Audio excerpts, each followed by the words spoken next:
Hey, what's up guys? Chris here from Suburban Geckos. I'm going to do a little video for you today showing off some of our geckos that we're using to breed this season, as well as a little bit about husbandry and how we keep our leopard geckos here. Obviously there's not a catch-all or perfect solution for keeping your leopard geckos. You know, what we're going to show is just the way that happens to work for us. So a little bit about our setup here in the room. We do this in our house. We had this room built when we moved in to keep all the geckos. So you can see from looking, we use all rack systems.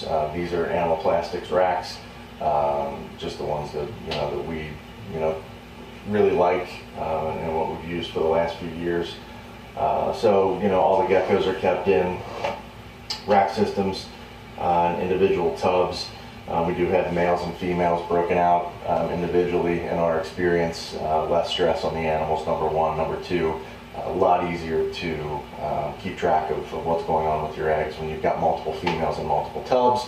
If you're not checking eggs constantly, it's pretty difficult to say without a shadow of a doubt that you know what eggs came from what animal. So over the last year, we actually got into the habit of breaking them all out individually. So a little less stress on the animals, less stress on us, because we know absolutely for sure when those eggs are laid, which female they came from, which to us and to a lot of our customers is obviously very important. So so we'll go down close here in a minute and take a look at how we set up our tubs, show you a few of the animals, and we'll go from there. All right, guys, thanks. Take a look. All right, guys, here's the table where I do my maintenance, my cleaning. It's probably going to be very similar to what a lot of people, don't need this here, to what a lot of people do. So we'll go ahead and get started. We'll show you, today we're females to clean. So we'll go through some of the females that we're breeding this year, and none of these tubs have been cleaned. So my guess is they're going to be pretty dirty. They all have humid hides in there with cocoa fiber, so it's probably cocoa fiber and poop everywhere. Usually males are a couple of days, females are a couple of days, and then once we get into breeding season, the hatchlings take a variety of days. I'm usually down here working at least an hour a night, 5 nights a week. Sometimes it's 7 nights a week once breeding season gets in swing. So do have a full-time job. This is not a job for me. It's a hobby. So it's working all day at the office, and then coming home at night and doing gecko maintenance after that. So definitely a labor of love. So we will, I'll stop talking. Let's take a look at some geckos.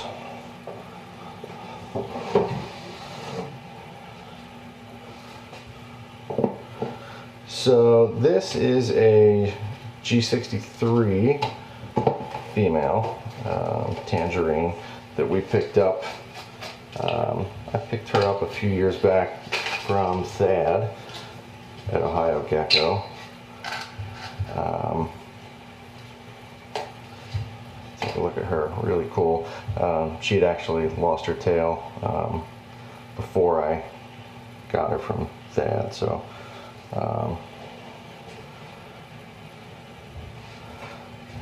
definitely a super cool little girl. Let's take a look. We paired her recently. Not seeing any eggs there yet. We'll do a quick check anyway.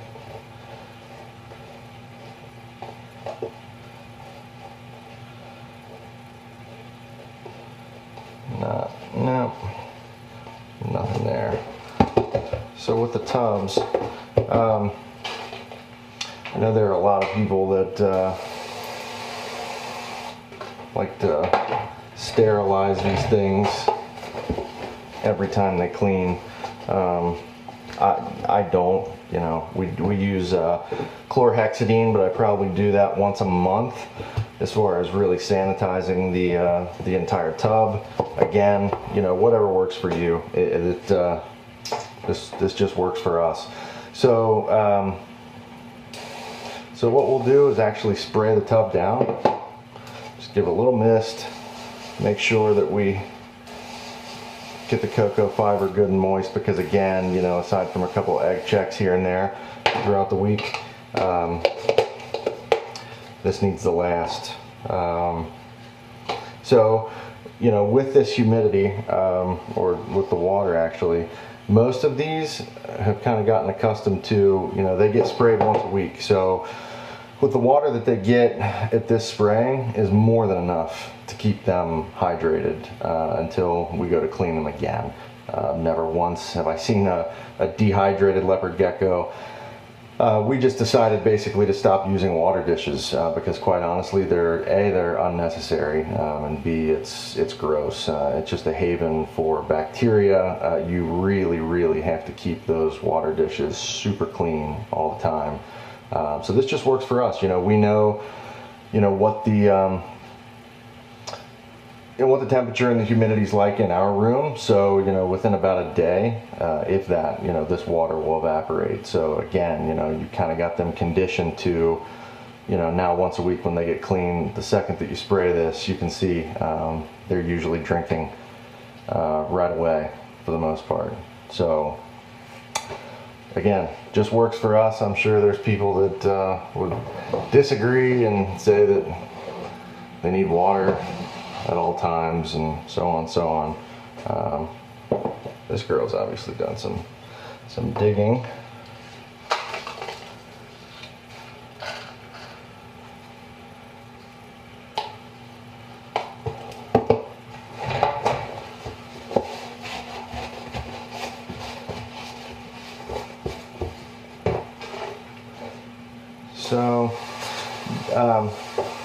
So the racks that we get from Animal Plastics are the iris racks. These take the container store tubs. I like them. They don't have the cracks and creases down in here, so you don't get gecko poop all trapped down in there. Easy to clean. So again, just give it a quick spray. Alright, with the mealworms or the food dishes, so we do use the food dishes with the plastic ones with the lid on there. Sometimes they do a good job of keeping the worms in there, sometimes they don't. These are just medium mealworms. We use rainbow mealworms. The mixture that we have here is the one that most people, or a lot of people, probably use. We've just modified it a little bit. It's the Vionate and Osteoform SA mixture. The whole rule of thumb used to be, I guess, 4 parts Vionate to 1 part Osteoform. We actually changed ours. It's actually 3 parts Vionate and 1 part Osteoform. You know, after some discussions with a couple of breeder friends of mine, there was just some concern that the Vionate mixture had changed, and it got a lot more yellow than it used to be in the past. So, you know, there was some concern that there was too much of certain things and not enough of other things. So we actually, like I said, changed it to 3-to-1 mix, and it seems to be working just fine for us. Again, no issues that I can see. This girl is, so this is a Gecko Genetics. Well, there's a couple things going on here. So it's Gecko Genetics blood. This particular animal, the father came from John Scarborough at Gecko Boa, and the mother is actually the one that you just. So yeah, very cool gecko there, and she should actually, if we look at her, she should be forming eggs. She's laid a few clutches, and there you can see, hopefully you can see the, yeah, she doesn't like it too much, but you can see the one egg there. You can kind of see the other one push through on the left there. So she should be in the next few days laying some more eggs for me, which would be awesome.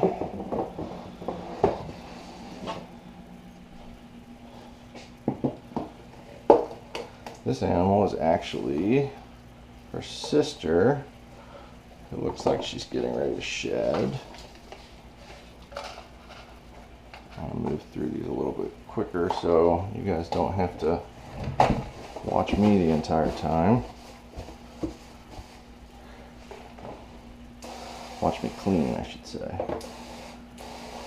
I'm sure you guys do enough of that stuff on your own, let alone watch somebody else do it. So this is her sister. Obviously she's in pre-shed. She's probably going to shed any time. She's been paired as well, so same genetics as before. Yep, she's got some eggs there. Same genetics there. So you've got the gecko genetics blood cross, and that's crossed into the G63. So should produce some really cool tangerines.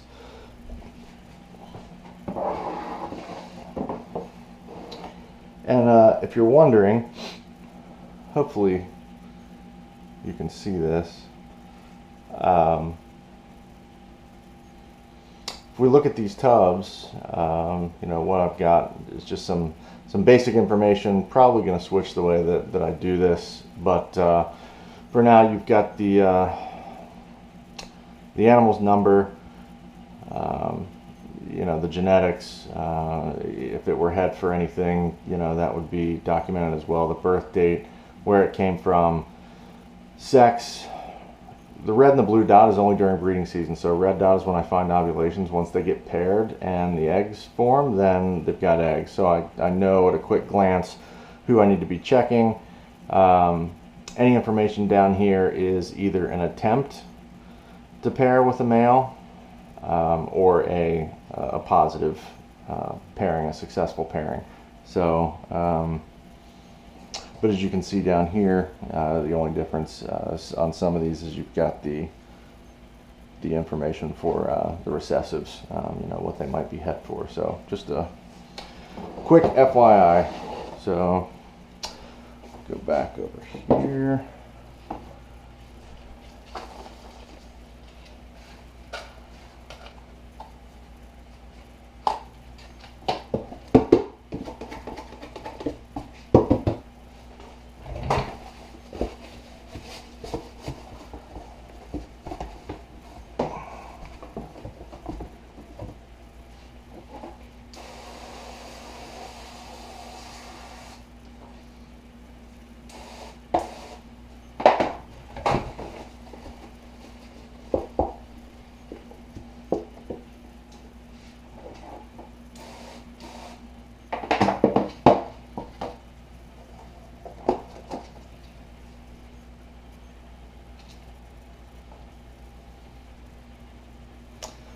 There's a little white and yellow eclipse that is het for Bell.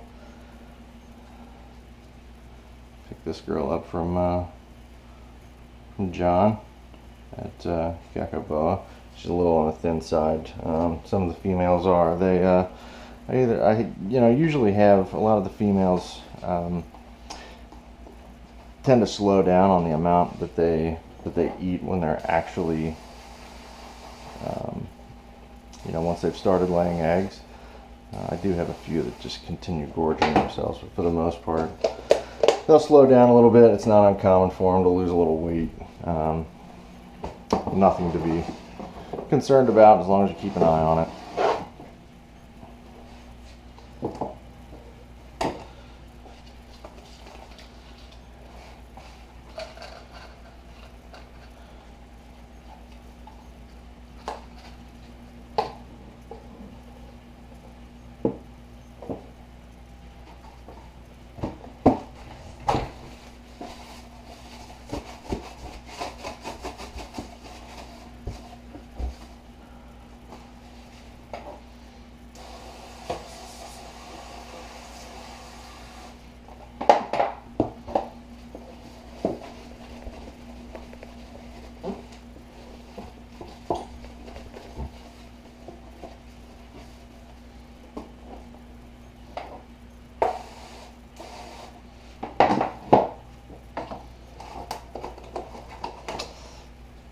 will check these kind of just for the heck of it.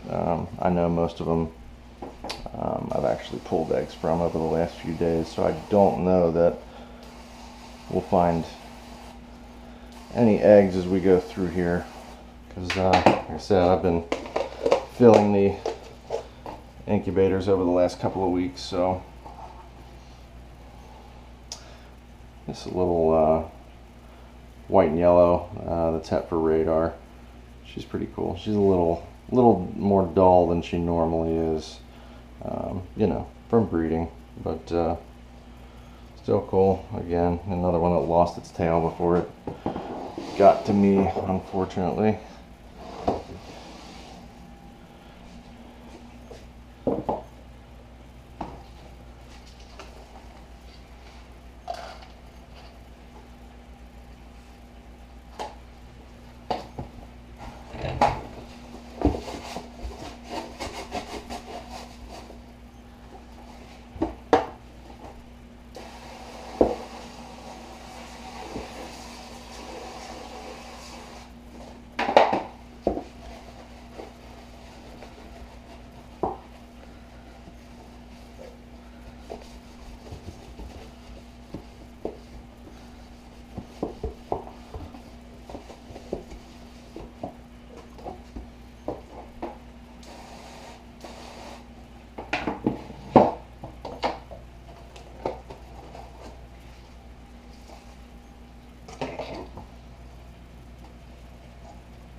So this is a little white and yellow Max No radar. She's very cool, awesome animal. Obviously, she is not a fan of the light, as most albinos aren't. She's got a couple eggs in there. All right, go back.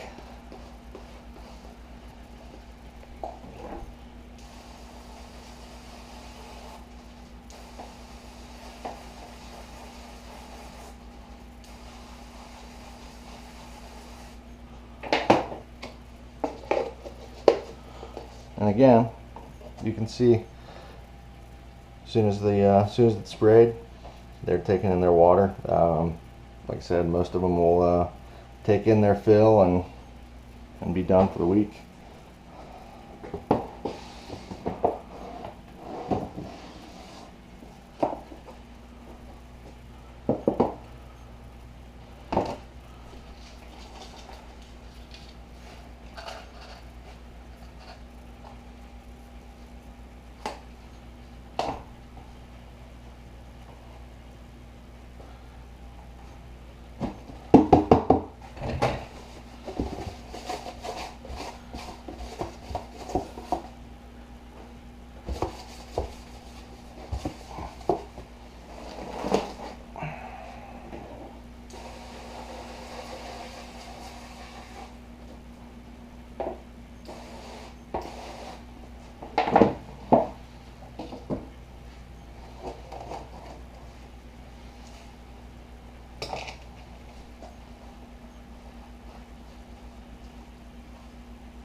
So what we have here is a little white and yellow het radar that we produced last year.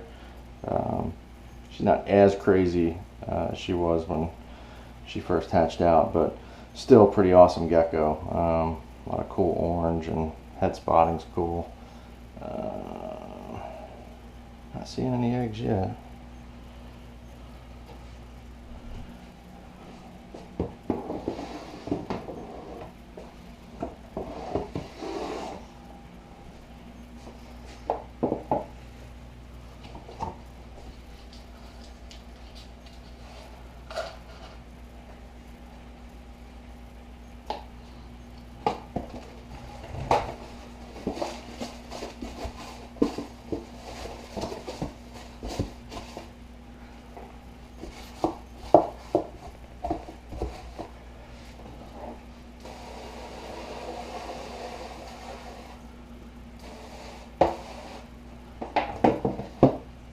You know, it never seems to fail. That anytime I try and go do one of these videos, some of my favorite animals are in shed. This girl is crazy when she's not shedding. There's a white and yellow snow that is possible to have Belle and Eclipse. She is awesome. Picked her up from Don Hamilton at Highwoods last year.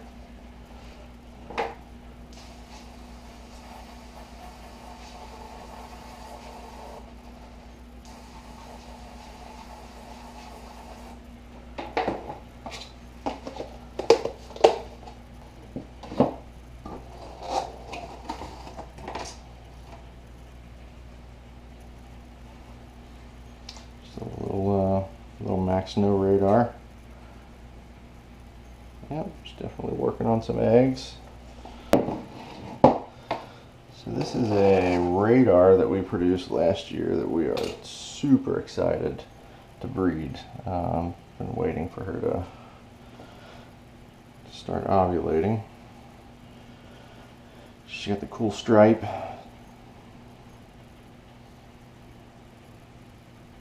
Very cool. Obviously she doesn't like the light either.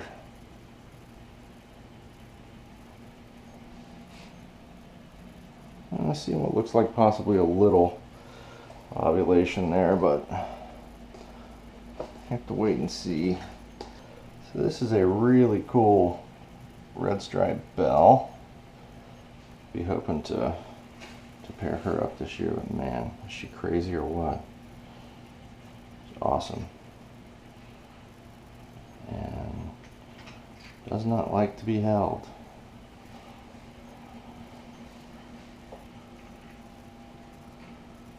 Trying to check and see. She's another one that we've been waiting on to ovulate. No, not yet.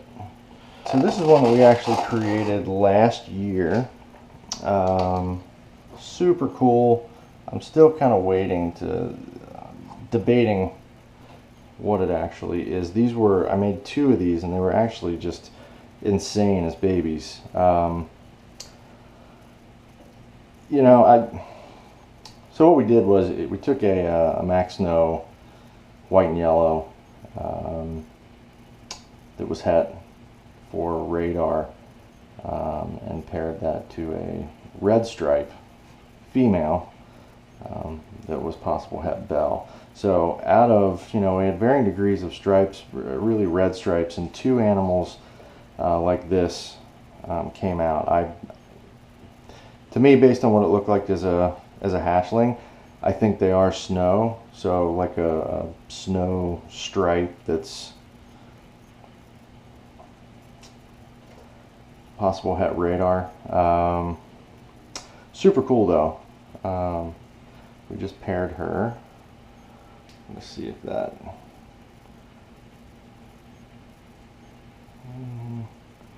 Not looking like it took just yet. So, alright guys, so here is a little universe female, or Super Snow Eclipse white and yellow galaxy, white and yellow total eclipse, however you like to say it. But she is super cool. You can tell the white and yellow, obviously it's got trace amounts of the spots like a total eclipse, but then, you know, the white and yellow really makes that super sparse on the spotting. So you get a predominantly white gecko. Some of the universes that we produce are completely white, actually no spotting at all. So super cool. So this girl is just awesome. We produced her last year. She is a white and yellow. Now this one is going to be het for Tremper, possible het Eclipse, but she's actually available on our Facebook page right now. Her number is 652. I mean, she is just killer. I wish somebody would if somebody doesn't buy her, I'm just going to have to breed her, because she is just really cool, super bright. She's got the little spotting on the sides there, kind of orange and brown, but she's just a really cool animal. There's another universe, guys, a little bigger than the last one. Another female that we produced last year. Definitely going to be pairing her up here soon, as soon as she's ready to go. So we'll be producing obviously more of our total eclipses this year, and then hopefully should be producing a good couple handfuls of the universes this year too. Definitely one of our favorites.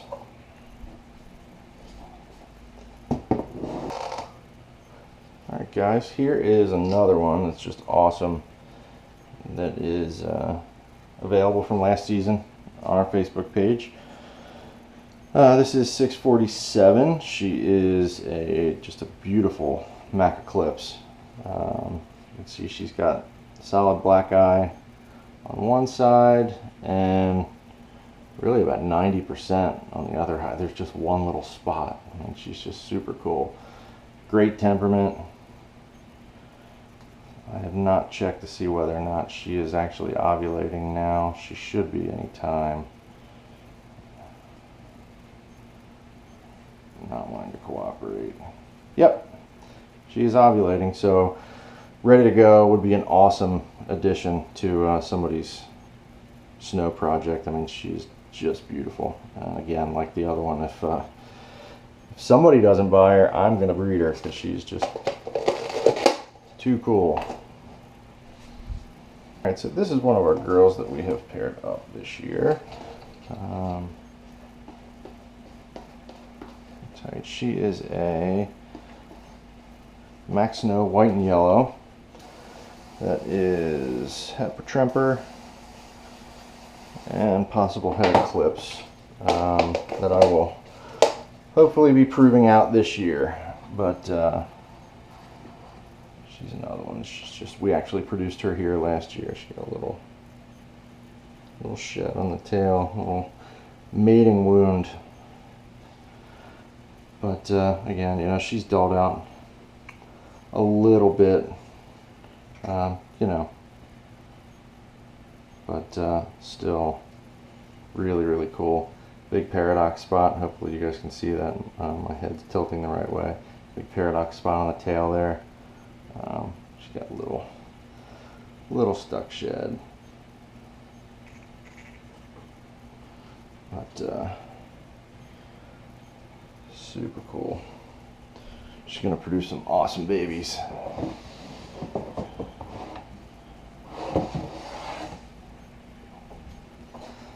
And this is actually her mother. Well guys, we had some unexpected eggs from this girl, so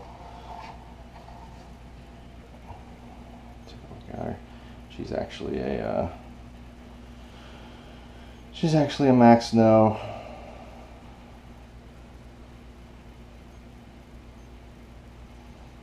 Super cool. But so yeah, we had some unexpected eggs from this girl. You can see this one drinking. So yeah, based on the date for this girl, so we were not expecting eggs.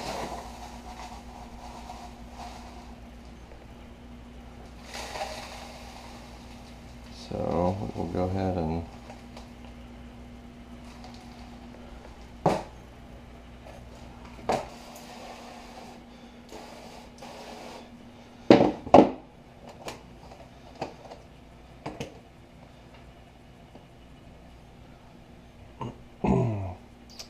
here is a white and yellow Mac Eclipse that we produced last year. She's pretty sweet.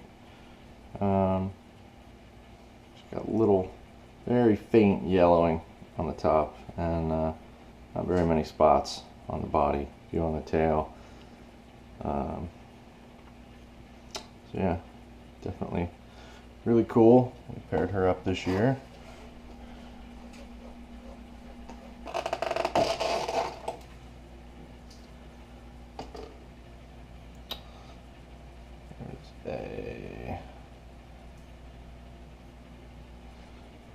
Here's a total eclipse. Still more of a faint, you know, pattern kind of line than what you'd normally think of as a total eclipse. That are a little more dark and dense spotting, and this is still way more spots than what the universes we breed have. But this is more of kind of that lighter phase of total eclipse. We'll see the mother and or grandmother of kind of where our whole total eclipse line started. We'll see her here in a minute, and she's definitely more along the lines of, at least, you know, what I would consider to be a, you know, kind of your, I don't know, the typical kind of standard example of a total eclipse.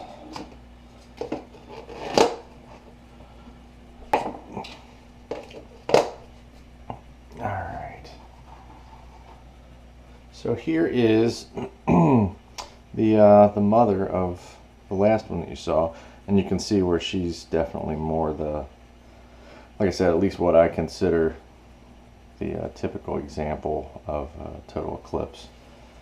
A lot darker, a lot more dense spotting. You know, we've just been working with these for such a long while now that we've got quite a few different kinds, you know, visually, you know, different phenotypes of total eclipses. But she's definitely where it all started, and just an awesome animal, and she's just a killer breeder, year in, year out. So probably got a couple more years in her before we're going to be looking to retire her. So here's probably one of my favorites. It's a white and yellow tremper. Just a gorgeous gecko.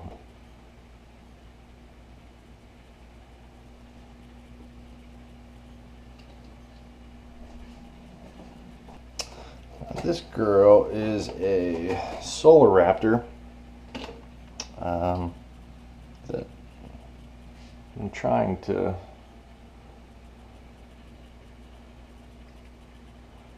get paired, but looks like we might have some eggs there, which is good.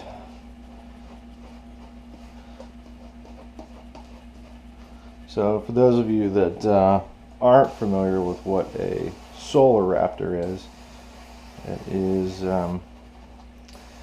basically a G Project raptor. G Project obviously being a project or a line that from Sassobeck reptiles. So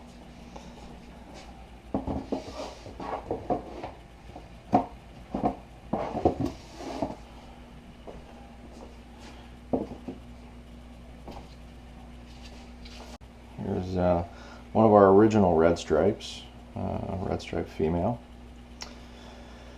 She lost her tail in a bit of an aggressive mating attempt a couple of years ago, but she recovered. She's doing all right. She's a little on the small side, but she does just fine.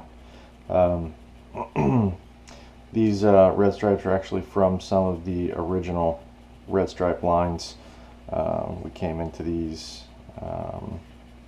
a couple of years ago when another prominent breeder was getting out of leopard geckos. We bought a few of these adults, and they've done an awesome job for us with our red stripe projects. I actually had this girl cleaned already from the other day when I set her up, but wanted to show her for a minute because she is just, I think she's just killer. So this is a Firebolt female, and she is just stunning in my opinion. That red spot is actually just that, a red spot. That is not it's not a bite. I don't know if it shows up on camera, but no other red on her that I've found besides that one spot outlined in the back of her neck. So we have attempted to pair her. She's a little on the heavy side. I actually like to get her to lose a few grams, but haven't seen any eggs yet. Alright guys, so thanks for stopping by. That was just a few of the females that we have here that will be breeding this season. Next video, maybe I'll show off some of the males. A lot of the babies haven't started hatching out here. We only have a couple that have hatched so far. So, yeah, if there's any videos that you can think of, things that you'd like to see, or questions I can answer, things like that, just send us a message and let me know. I'd be happy to do some more of these videos. So thanks again for stopping by, guys. Take care.